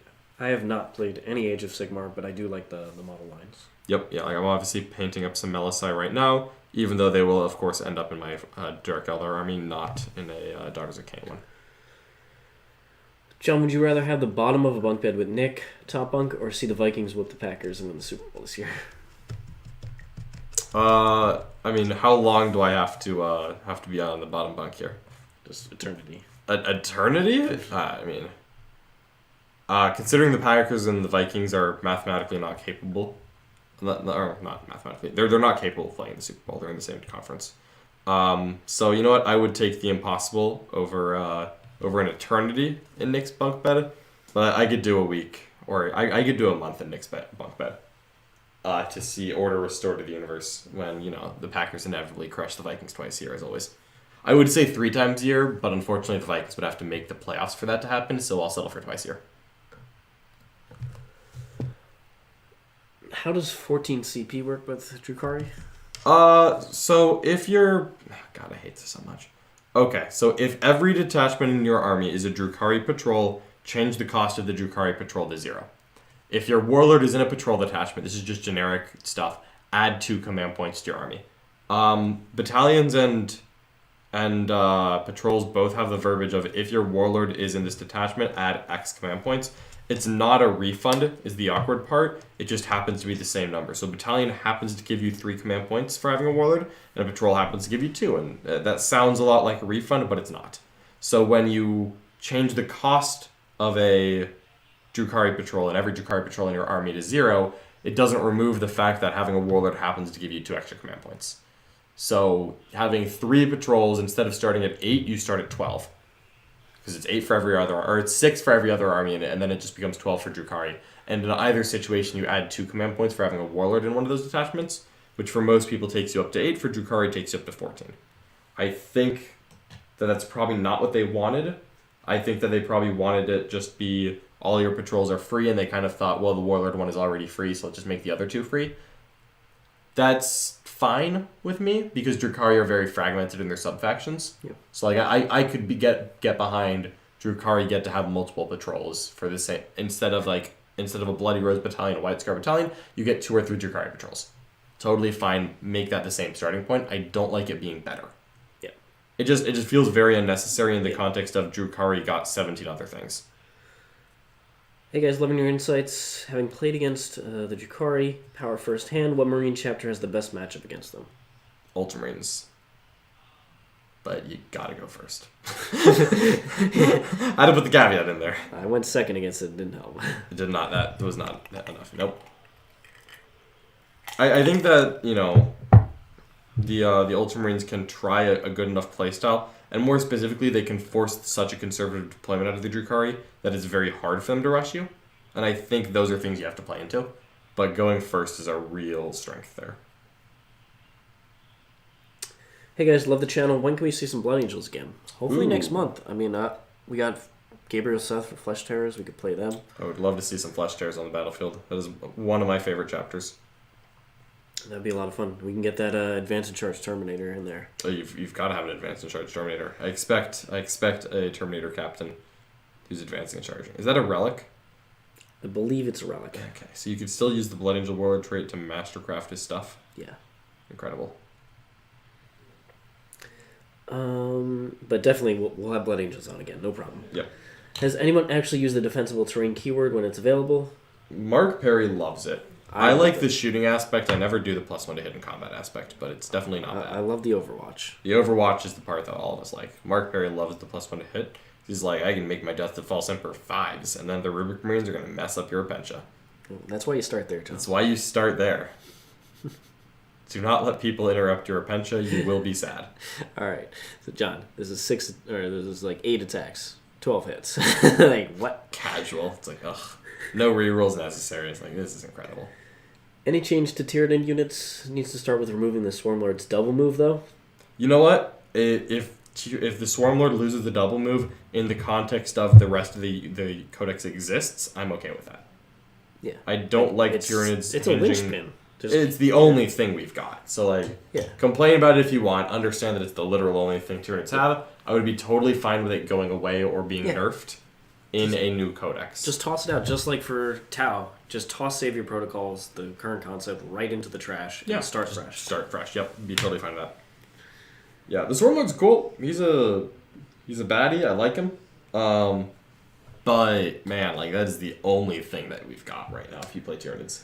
Yuga Boy's coming to any of the LGTs, so Nick last year had to count out his change for him. Unfortunately, we will not be at LGT this year. I think European travel is going to have to wait a little bit longer for us. Yeah. However, that is definitely on my bucket list. That is, I'm hoping 2022, LGT is one of those events I really would love to go to. Definitely. So many great players over in Europe would love to play against them. Absolutely. That'd be a really good opportunity. Really fun. Saw Meta Monday where John said Drukhari had 74% win rate. For reference, LVO 2020, Iron Hands had 64% win rate.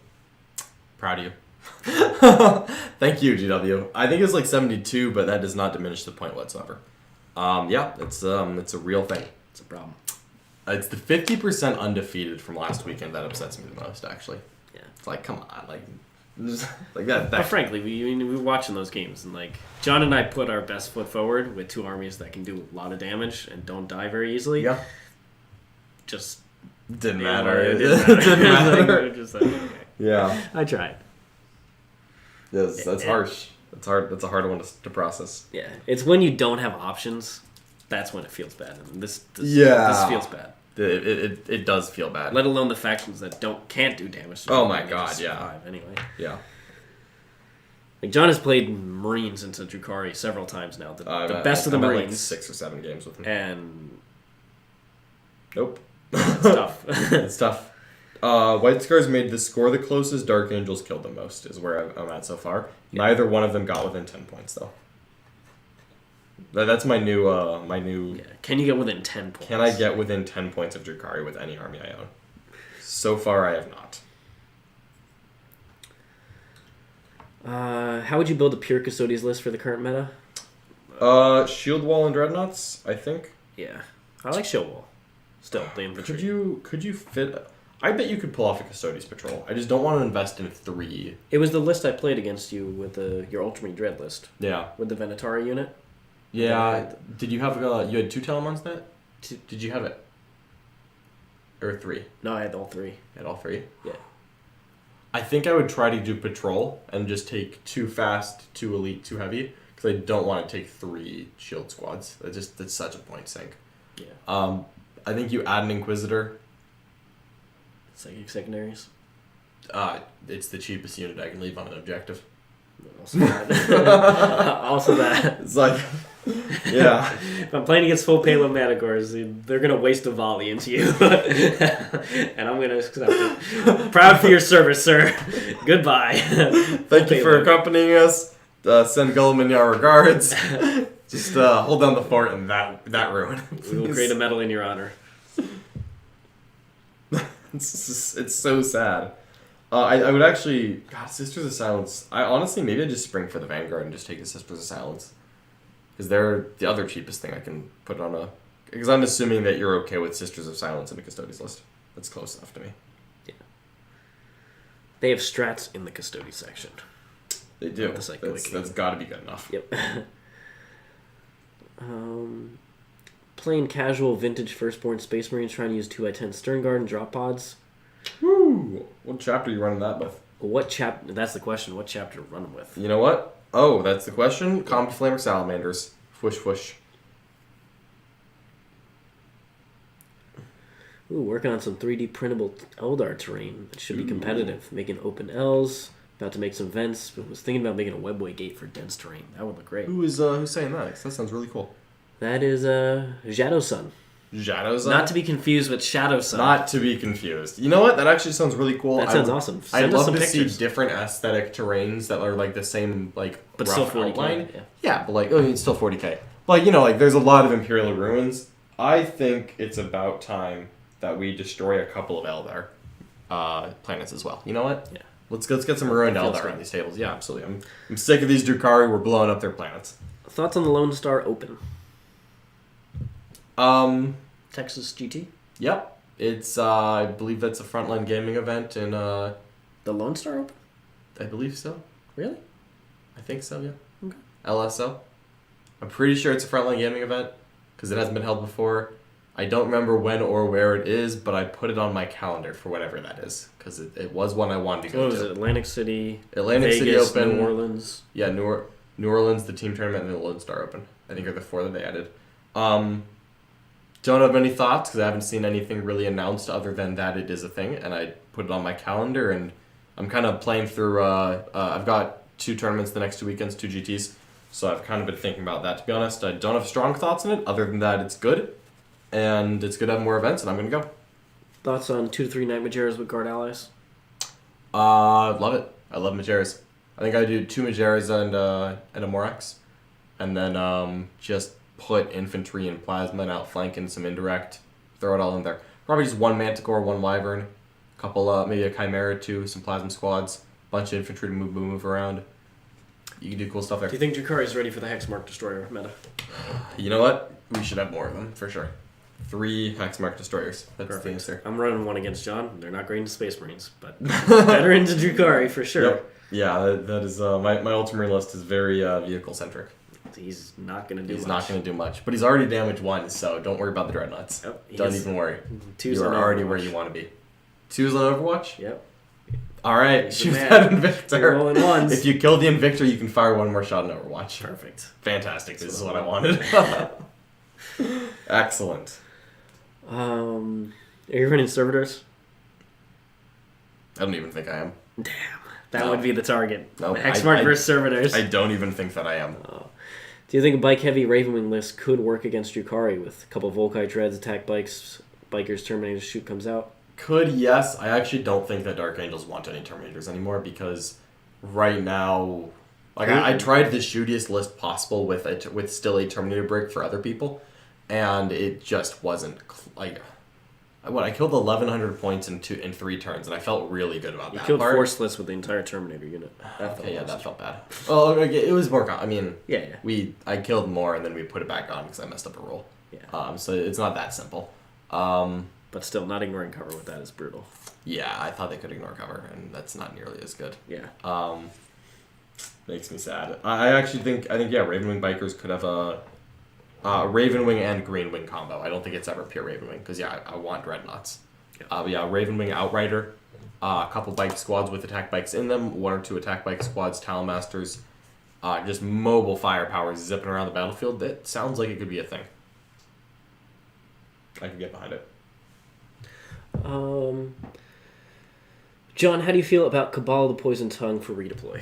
Super strong, super strong. There's so many good options with Drukhari. The fact that I don't take it is not because it's bad. It's because there are so many good choices. But I do think it's really, really, really powerful. So I would not be surprised at all if I ended up in Poison Tongue at a point. But right now, I just like the access to Vect and the Blackheart rerolls. But Poison Tongue is still very, very good. Do you think Vect is that essential? It's not essential at all. It's just really convenient. Like I definitely don't like come out of a game being like, man, if I hadn't had Vect, I wouldn't have won that. But just 1 extra tool, you know, and it's such a low opportunity cost. It's literally like it's 0 command points to lose, and the redeploy doesn't matter often. It's just a contingency plan for the 1 bad scenario where you have bad terrain and go second against an army that can really kill a lot of raiders in a turn. And you know what? The one time that happens and I don't have Poison Tongue, I'm going to think about it. So yeah, if I went second against Richard's Ad Mech without a lot of terrain, that would be the time for Poison Tongue. Unlike some of these Dawn of War boards, where the terrain is largely in midfield, so you need a turn to get there. Yep. Yeah, especially then. $5 super chat from Clown Mode. Tips for my Novak into Drukhari. That is all you. So, honestly, the Drukhari... Now, Drukhari is still a developing concept. Mm-hmm. We haven't seen... a final form yet. Yeah, but we've also seen just a variety. There's no like stereotypical meta list just yet. Yep. So, in the ones that we're seeing here at the Stream House, I honestly think the 20 Warriors does quite decent into the 20 Warrior bricks, the list that you're running. They don't have easy ways to kill the Ghost Arc, so you're pretty much 1 CP spending the strat on it every single turn to keep it alive, and threatening to pop OBSEC onto 1, if not 2 objectives with emergency disembark. So you need to play that aggressively, and you need to get into their face really quickly. Yep. You need to be move blocking the objectives. The Drukhari army doesn't have a lot of fly outside the transports. If they send the transports into the teeth of your army, you will kill most of them in a single turn. Yeah. If you have the Silent King. I think the big thing with Drukhari is that you cannot let them missile into you at their leisure. Yeah, do not let them just send 5 models onto an objective and take 5 primary points from you. That's bad. You need to be move blocking the objectives, and if they go after damage on you, you punish them for trying. Yep. So maybe they send 10 witches on a flank, and they're going to end up on that objective. Okay, I have extra stuff on that objective. I got some scarabs blocking, and then the warriors behind, making it hard. So if you want to engage the warriors fully, you actually have to come in the middle of the deployment, or middle of the map. It's unfortunate because against Drukhari, you really don't want to let them get any free damage because they already do so much. If they start getting things for free without having to trade, they're very quickly going to outnumber you. So you kind of want to use the buddy system when you're moving your units around. Like, you cannot put one thing on an objective. Yep. That is difficult. But you kind of have to force them to use the liquefiers early, which means they're not there for the late game.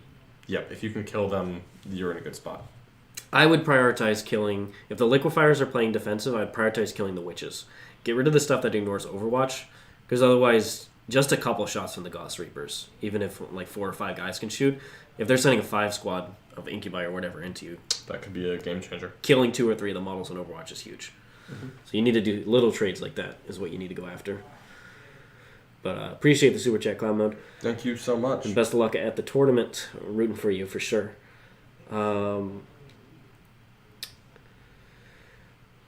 do you think about Death Watch? Do you think it's possible to make a competitive list? 100% possible. That is just something that I really need to practice. I think Death Watch are actually the best chapter in the game to use Redemptor Dreadnoughts on. Reroll wounds is huge. Reroll wounds... Also, a 5-up Invuln aura that does not have to cast a spell. Yep. That is massive for me. So that's kind of where I'm at. I assume the Feel No Pain's infantry.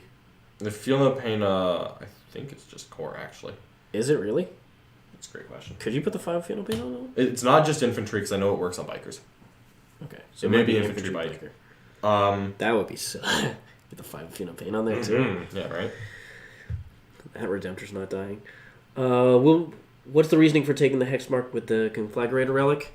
It's very good anti-horde. Most of the custom Dynasty OBSEC builds don't have a ton of volume of fire. Most don't even take the 20 Warrior Brick. Because that's a tech choice that I had Nick Keever add into his list. And it's infantry works or really bike, well. so it doesn't work on the dreads. Okay. But they still get the 5-up Invuln for free. Yeah. But the Hexmark is there in case you play against, like 180 gaunts at an event. Mm-hmm. He's going to be a hero there.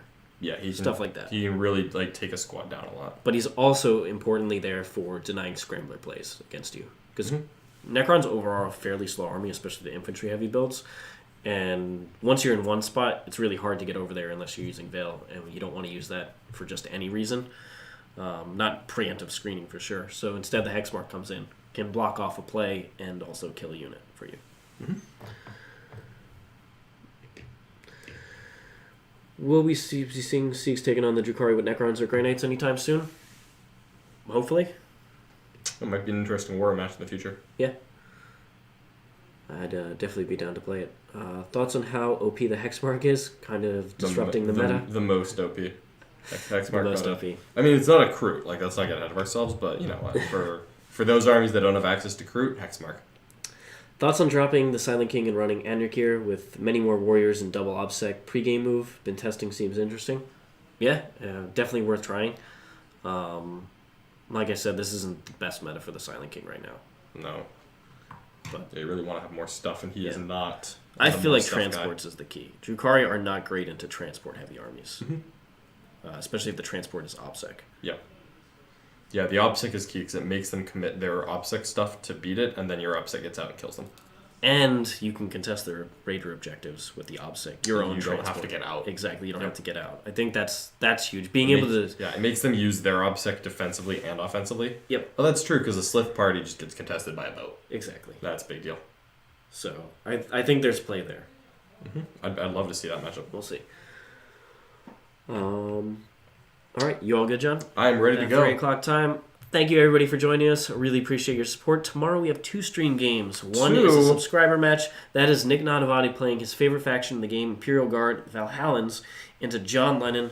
On the Genestealer cult. Playing his Genestealer cult. It's been a little while since we've seen the GSC. John's latest ideas. More vehicle heavy as well. Yep, absolutely. I'm ready to get it on the table.